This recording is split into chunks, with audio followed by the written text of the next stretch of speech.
প্রিয় ভাই ও বোনেরা, আমাদের চ্যানেলে সবাইকে স্বাগত জানাই। বন্ধু, আজ যদি আপনার হৃদয়ের গভীরে কোনো অজানা ভার অনুভব করেন, যদি মনে হয় জীবনের পথে বারবার অদৃশ্য দেওয়ালে ধাক্কা খাচ্ছেন, যদি সাফল্যের ঠিক আগে এসে সব কিছু থেমে যাচ্ছে, তাহলে আজকের এই প্রার্থনা আপনার জন্য। বন্ধু, অনেক সময় আমরা বুঝতেও পারি না কেন আমাদের প্রচেষ্টা থাকা সত্ত্বেও অগ্রগতি আসে না। কখনো মনে হয় যেন অদৃশ্য কোনো শক্তি আমাদের শান্তি, বিশ্বাস ও সাহস কেড়ে নিতে চাইছে। কিন্তু প্রিয় বন্ধু, আজ আমরা ভয়ের ভাষায় কথা বলবো না। আজ আমরা সত্যের ভাষায় দাঁড়াবো। আজ আমরা ঈশ্বরের সেই অটল প্রতিশ্রুতিকে আঁকড়ে ধরব, যা আমাদের বলে আমাদের বিরুদ্ধে গড়ে ওঠা কোনো ষড়যন্ত্র, কোনো কৌশল, কোনো অস্ত্র শেষ পর্যন্ত সফল হবে না। কারণ আমাদের শক্তি মানুষের কাছ থেকে আসে না, আমাদের আশ্রয় আসে সর্বশক্তিমান ঈশ্বরের কাছ থেকে। আজ আমরা এই প্রার্থনার মাধ্যমে আমরা ঘোষণা করব, যে অন্ধকার আমাদের পথ রোধ করতে চেয়েছিল তা ভেঙে যাচ্ছে, যে ভয় আমাদের এগুতে দেয়নি তা সরে যাচ্ছে, যে অপবাদ, ঈর্ষা বা গোপন বিরোধিতা আমাদের বিরুদ্ধে কাজ করেছিল তা নিষ্ফল হয়ে যাচ্ছে। বিশ্বাস রাখুন, কারণ ঈশ্বর নিজেই আপনার পক্ষে দাঁড়িয়ে আছেন। বন্ধু, আজকের এই প্রার্থনা আপনি পবিত্র হৃদয়ে একাগ্র চিত্তে করুন। এই প্রার্থনা করলে আজকেই শত্রুর প্রতিটি ষড়যন্ত্র ধ্বংস হবে। আসুন আমরা একসাথে আজকের এই প্রার্থনা শুরু করি। শক্তিমান ও জীবিত ঈশ্বর, আজ আমি ভয়ে নয়, সাহসে দাঁড়িয়ে তোমার সিংহাসনের সামনে হাজির হয়েছি। আমি আজ মাথা নিচু করে নয়, বরং বিশ্বাসে পূর্ণ হৃদয় নিয়ে এসেছি। কারণ আমি জানি আমি একা নই, স্বর্গের সেনাপতি আমার সঙ্গে আছেন।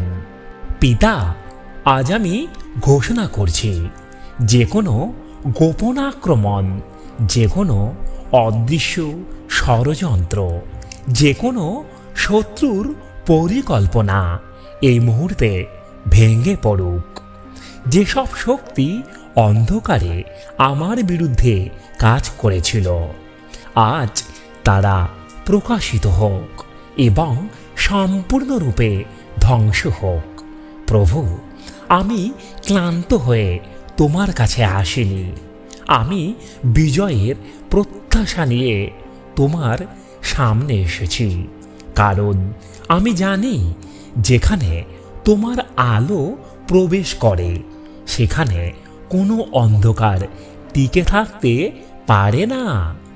যেখানে যিশুর নাম উচ্চারিত হয়, সেখানে শয়তানের প্রতিটি অস্ত্র নিস্তেজ হয়ে যায়। আজ আমি তোমার করুণা শুধু গ্রহণ করছি না, আমি তা দিয়ে ঢেকে দিচ্ছি আমার মন, আমার শরীর, আমার আত্মা, আমার পরিবার, আমার কাজ এবং আমার ভবিষ্যৎ। যেসব বোঝা আমাকে রাতভর চেপে ধরেছিল, আজ আমি সেগুলো ছুঁড়ে ফেলছি তোমার পায়ের কাছে। যে অপরাধবোধ আমাকে দুর্বল করেছিল, আজ তা আর আমার পরিচয় নয়। প্রভু, তোমার বাক্য বলে কোনো অস্ত্র যা তোমার বিরুদ্ধে গড়া হবে তা সফল হবে না। আজ আমি এই বাক্য শুধু পড়ছি না, আমি ঘোষণা করছি।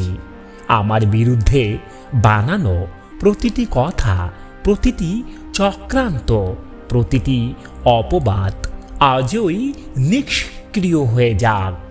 হে পিতা, যেখানে শত্রু বিভ্রান্তি আনতে চেয়েছিল সেখানে তুমি স্পষ্টতা দাও। যেখানে সে ভয় ঢুকেছিল সেখানে তুমি সাহস ঢেলে দাও। যেখানে সে বিলম্ব সৃষ্টি করেছিল সেখানে তুমি দ্রুততা আনো। আজ আমি দেরির আত্মাকে তিরস্কার করি এবং অগ্রগতির আত্মাকে গ্রহণ করি। যিশুর নামে আমি ঘোষণা করছি, আমার মন আর দুশ্চিন্তার কারাগার নয়, আমার হৃদয় আর হতাশার ঘর নয়, আমার ভবিষ্যৎ আর প্রশ্নবিদ্ধ নয়। প্রভু, যে ক্ষত আমি লুকিয়ে রেখেছিলাম আজ তুমি তা আরোগ্য করো। যে কান্না কেউ আজও দেখেনি আজ তুমি তা মুছে দাও। যে যুদ্ধ আমি একা লড়েছি আজ তুমি তাতে বিজয়ের সিল লাগিয়ে দাও। আমি আজ ঘোষণা করছি, আমার জীবনে ঈশ্বরের পরিকল্পনা ব্যর্থ হবে না। আমার ডাকে দেরি হতে পারে কিন্তু অস্বীকার হবে না, কারণ যিনি প্রতিশ্রুতি দিয়েছেন তিনি বিশ্বস্ত। পিতা, আজ আমার চারপাশে তোমার আগুনের প্রাচীর স্থাপন করো। আমার উপর, নিচে, সামনে, পিছনে সব দিকে তোমার উপস্থিতি থাকুক।